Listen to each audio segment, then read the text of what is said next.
what it is, man. Detroit versus everybody, man. Detroit, we rep the hardest, man. We gain the hardest. You know what it is, man. Detroit, CJ, holla at your boy when we get home. All right, man, we back. Goodfellas Sports TV. Appreciate everybody for checking in. Make sure you hit that subscribe button, bell icon button, share the video. And Adrien Broner talks about he might come down to 35 and fight Devin Haney in the near future. We'll talk about that. But first, Javier Fortuna went on Fight Hype and called Devin Haney email champion and explained how Devin Haney ducked him. So let's talk about that.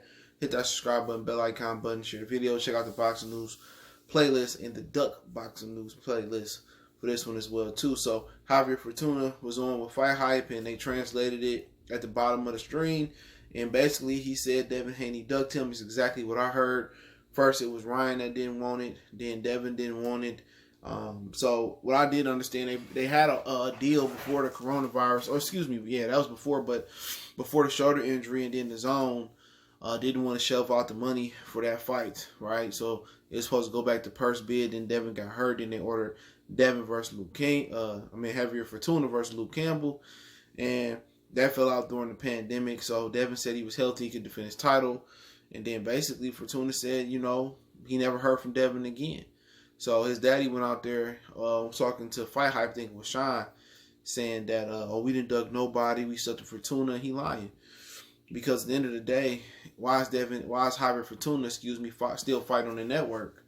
You know what I'm saying? Ain't like Javier Fortuna went back and took a cheaper bag from Al Heyman or fought an Al Heyman fighter. You know, Javier Fortuna's still on the zone, you know, after, you know, Ryan didn't want it, Luke didn't want it, you know what I'm saying? Then, you know, basically he stuck with Jorge Linares because Ryan didn't want Jorge Linares and Devin didn't want Jorge Linares. And, you know, now the two Duck fighters are fighting each other, and it's a good fight. I think they fight like August 24th or something like that. And that's a solid fight. And I think I just slightly favor maybe Linares in that fight, but it should be a good fight. Fortuna's rough, he tough. And I can understand why you don't want to fight Fortuna at all. You know, it's a high-risk, low-reward type of fight. But then again, like I said last night on the live stream, you can't be going around saying people ducking you. If you Devin Haney, oh, I'm being ducked, I'm a duck fighter, Loma ducked me, T.O. jumped out the tournament. But then again, you ducking guys in the fans' point of view that is significantly less talented, you know, or lesser fighters. You know, you didn't want to fight Linares, and Linares is past his prime. You know what I'm saying? You don't want to fight Fortuna. You know what I'm saying? Fortuna, you know, just left out on the stretcher fighting Adrien Granados not too long ago. So, like I said before, man, you don't even need to know who lying and who telling the truth in this one because you can see it. Fortuna still fighting on the zone. That's the fact. You know, and he's still fighting the zone fighter and the Golden Boy fighter. And, you know, and Jorge Linares. So we know he ducked, and Devin sitting around here saying his daddy saying who ducking who, and they ducking. Look who they fight next, Gamboa, and they trying to serve us a shit sandwich and tell us it's a premium pizza pie, and it's not. Nobody cares about, you know, Gamboa. You know, even Gamboa got beat 6 years ago, and he's lost a few times between Terrence Crawford, his first loss, and some other dudes. So I don't really get it. What's the point of the zone putting on that fight? If they do put on that fight, they should make Devin an undercard fighter, you know, for like the Canelo fight or something of that nature. You know, it's not a main event fight. Nobody checking for Devin and Yurick Gamboa. You know, nobody. Nobody was like, oh, I can't wait for that fight. Nobody. You know, but, you know, Devin can sit around here and say who he did and who he didn't duck. And so, been a lot of fighters throughout history that duck certain styles and duck certain fighters. It's nothing new, but then again, he crying wolf saying, oh, you know, Loma dunked me, and, you know, I wanted to fight Loma, and T.O. ducked out the tournament. But then again, you want to go straight for that, you know, the top dogs at 135, but you don't want to establish yourself with no resume. You can't shoot for the stars, you know what I'm saying, without passing the building tops and the trees. You feel what I'm saying? You can't shoot for the stars.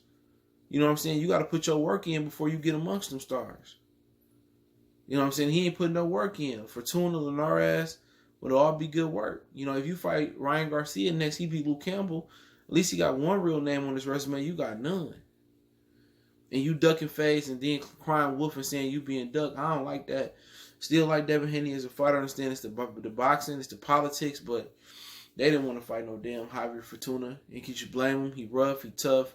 You know, he's like fighting Santiago again. You know, elbows and headbutts and backhands and open hands and rabbit shots. So you know, it's a real tough fight for him, man. And I get it. You know, y'all just want to go out and fight the premium fights, but don't want to establish no resume in between. So, you know, that's how the new fighters think. You know, we seen Lubin try to do that, got slept.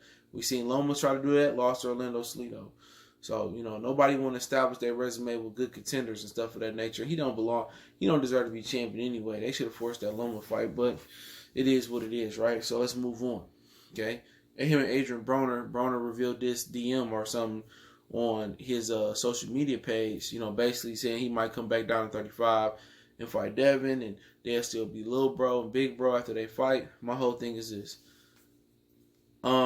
If Adrien coming down to 35, it better be for like the winner of T.O. and Lomachenko. Straight up and down. He come back down for Devin Haney.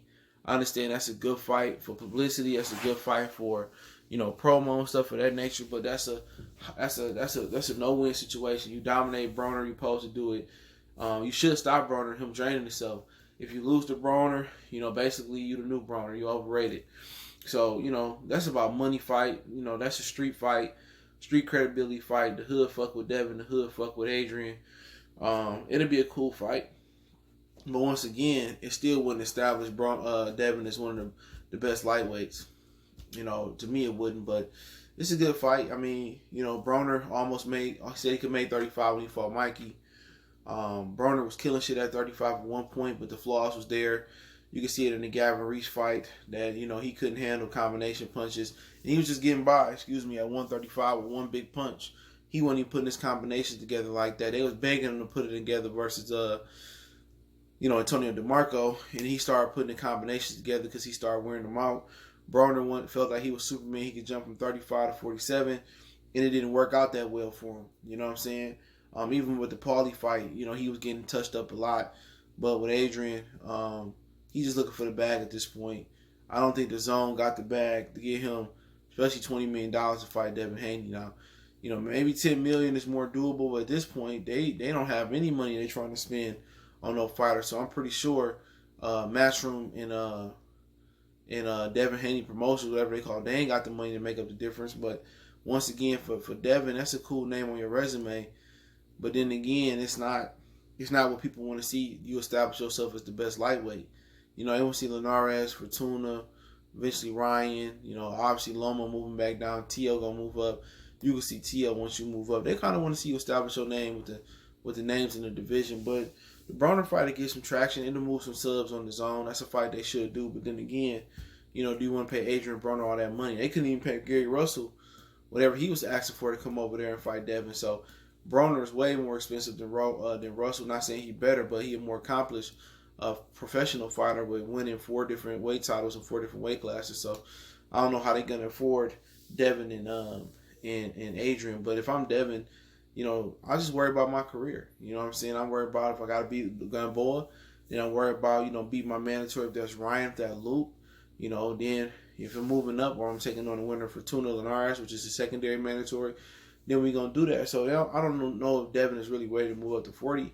If you move up to 40 and Taylor Ramirez fight and the belts become vacant, he can fight Broner for a vacant belt. Why not do it at 40? Broner is more healthy. It's a more respectable win at 40. But at this point, I just think Adrien should just lead the sport. You know what I'm saying? I'm guessing he probably needs to make the money, but at this point, he can't even move his hands to defend himself no more. It's, you know, he can punch. You know, he can punch a little bit, but he not running them hands like he could. And offensively, he can't defend himself. He stay in the shoulder roll. You know, she's just in survival mode round 1 through 12. Even versus Pacquiao, he was kind of punching Pacquiao to keep Pacquiao off of him, not trying to punch him to hurt himself. I mean, they can talk about a fight, but Devin needs some real contenders at 35 on his resume before, if he gonna move up anytime soon. I mean, obviously Tank is there. That'll be a cool fight for him. But we know Tank just said he feel better at 30 and kind of want to stay at 30. So we'll see what happens, man. I'm not mad that you want to chase greatness if you Devin Haney, but you can't say, oh, this guy ducking me and you ducking the ops. You feel what I'm saying? So let me know what you guys think about the video. Don't forget we on Facebook, Instagram, Twitter. You can reach out if you have a business question, inquiry, sponsorship, video request. Also got a Facebook group link, all those social media links in the description. Hit me up. I answer back. Other than that, want to make a donation, continue to share the video. Cash App, PayPal in the description. Cash App is CJ Good 313. That's in the description. PayPal link there as well too. I do appreciate the love, support. Check out our boxing news playlist and check out our boxing duck playlist for more videos like this. Let me know what you guys think about Devin Haney ducking Fortuna and possibly Devin Haney fighting Adrien Broner at 35. One time for the one time we gone.